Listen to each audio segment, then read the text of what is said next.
What's going on, YouTube? So for today's comparison, we have two luxury crossovers that are both bestsellers.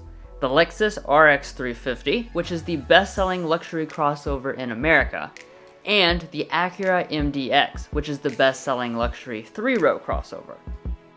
Since the RX is available in both 2 and 3-row form, and the prices are very similar, tons of people cross-shop these two Japanese rivals. And for those of you doing just that, let's jump straight into the video and help you see which one is the better option. So to get things established here, let's quickly talk about the pricing and option levels. Now, due to severe inventory issues all around the country, we weren't able to get the exact specs of these two we wanted, but they are still pretty close to each other in the grand scheme of things and in the ways that impact the outcome. With that being said, we have the fully loaded and most expensive MDX in the advanced trim. With the extra cost paint and the destination charge, the total rings in at $62,175. The Lexus, on the other hand, goes with more of an a la carte method of equipment, so its $49,000 starting price quickly balloons to nearly $59,000 after destination. That puts our price difference today at $3,595, which we will account for later in the value section. But let's get things going here with the exteriors, where both push more aggressive designs than the serene experiences behind the wheel would suggest. The all-new Acura plays it safer, but it still looks quite a bit more aggressive than the outgoing generation, thanks to an increase in width and a larger grille. The Lexus, however, has really gone bold since this generation first came out, with a very large and mean-looking spindle grille. As far as the headlights, they are pretty similar looking to each other, and the main parts are LED, though the turn signal is not on the RX. Additionally, only the Acura has LED fog lamps. Moving to the side, both these models are front-wheel drive based. However, the MDX does a surprisingly good job of mimicking rear drive proportions. And both of them will have 20-inch alloy wheels. As we come around to the rear designs, they look a lot more similar to each other than the fronts. The overall looks are fairly subdued and punctuated by dual exhaust outlets at the bottom. Every lighting element of the MDX is LED, where the RX is not.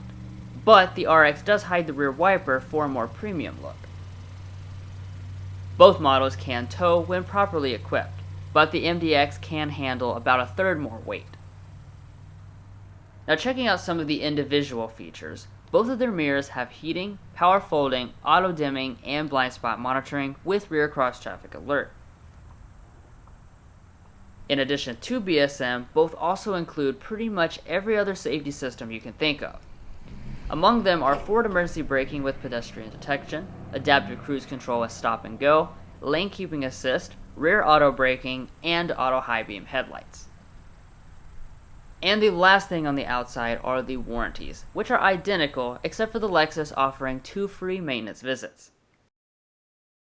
But anyway, that concludes the outside, so now let's get to the more important cabins before we take them out on a test drive.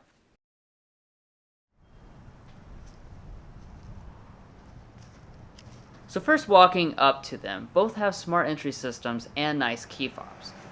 You can remote start both of them, but the Lexus requires a subscription after the 3-year trial period expires. Opening up the doors reveals 2 interiors that blend the line between luxury and sport in design. Now, starting with the seats themselves, they both have memory, plus heating and ventilation. However, the MDX's seats are real leather versus leatherette on the RX, and it also has more adjustability at 16 ways versus 10.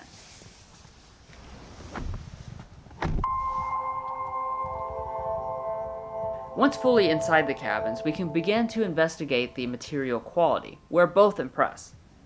Starting out with the new MDX, the upper dash is fully covered in a leatherette material, with layers of genuine open-pore wood, piano black, and more leather below that. The Lexus's cabin is also very nice with stitched leatherette and genuine aluminum trim, including a cool curved piece. However, the overall feel is slightly less plush than the MDX.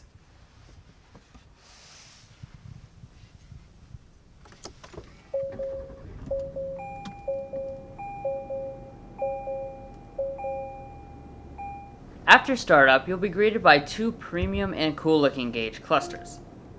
The Lexus uses a large display mixed with analog elements, and the MDX is fully digital with a unique design. Plus, both of them have large head-up displays. Coming back to the steering wheels, both are leather-wrapped, heated, and power adjusting. Another area of importance is interior storage, and when you see them side by side, you can tell just how similar they are. Both of them have large center consoles with plenty of space, storage cubbies in the front that double as wireless phone charging pads, and then smaller slots for loose items. Next up we have the shifters, which are obviously different styles, but both still have paddle shifters and 360-degree camera systems when in reverse. And now that brings us to the audio systems, so let's go ahead and give them a sample.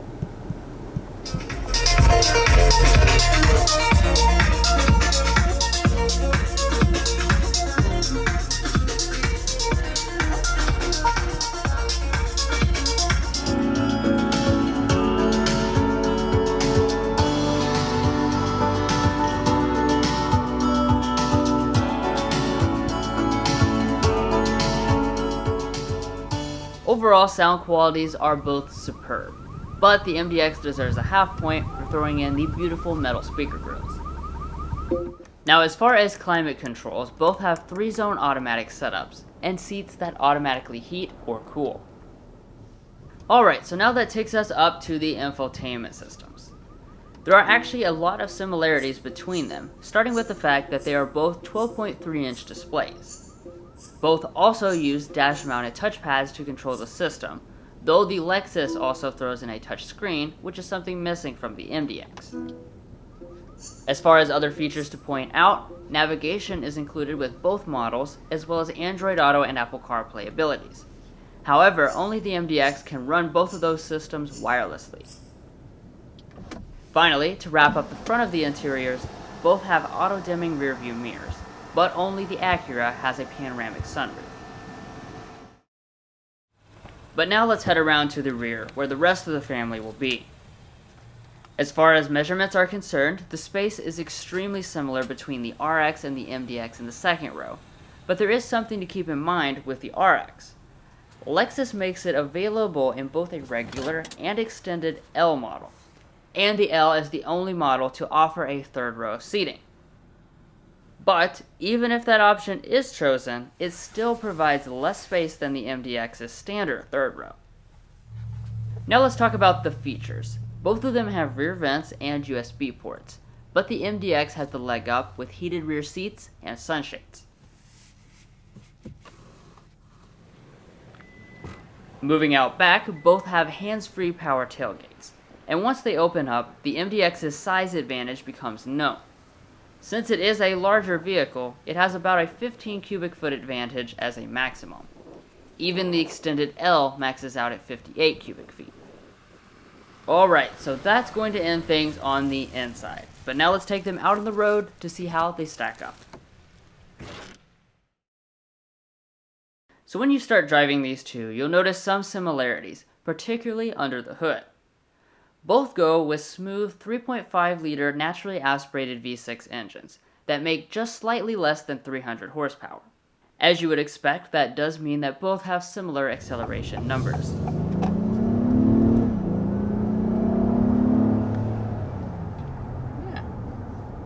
There's a bit of an acceleration, a little bit foiled by the red light here, but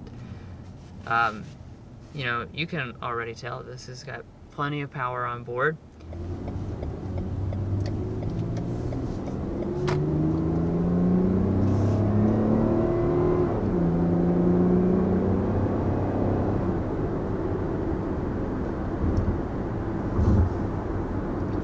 Alright, so first accelerating here in the 2020 Lexus RX.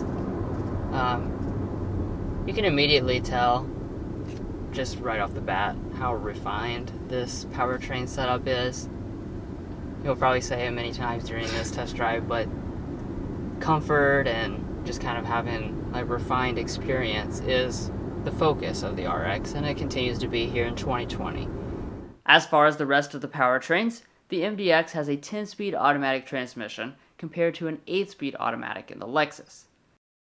Having more gears isn't necessarily an advantage, and in this case, the RX's transmission does feel smoother moving through the gears.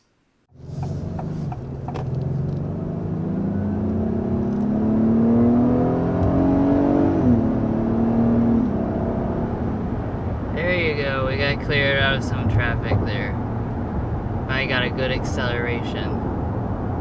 Now let's talk about the other aspect of the powertrain. This has got a 10-speed automatic transmission now. That replaces the previous 9-speed automatic. This is Honda's in-house developed transmission as opposed to the ZF transmission, and you know, this definitely seems like a better programmed transmission, more responsive. It gets you in the right gear at the right time, and you know, it really does a good job in that respect. And speaking of smoothness, it's really the most important thing in these luxury SUVs. Both ride amazingly, but almost nothing in the entire auto industry is as isolating as the RX.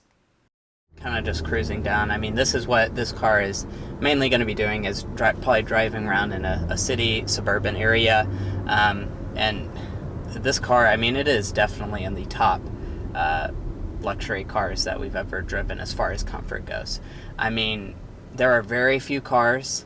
I'm thinking the GLE is probably one of those cars that rides this smooth.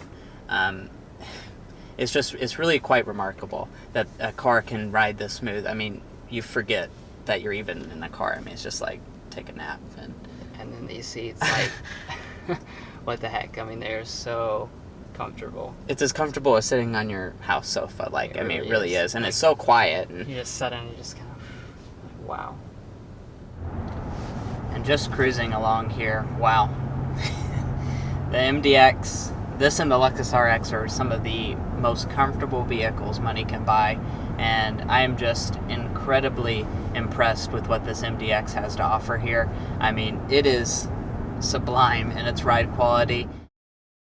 And lastly, for fuel economy, there is less than the 5% difference between them required to score a point. However, it is worth noting that the Lexus also offers a 31 mpg hybrid powertrain, which is something the MDX doesn't offer.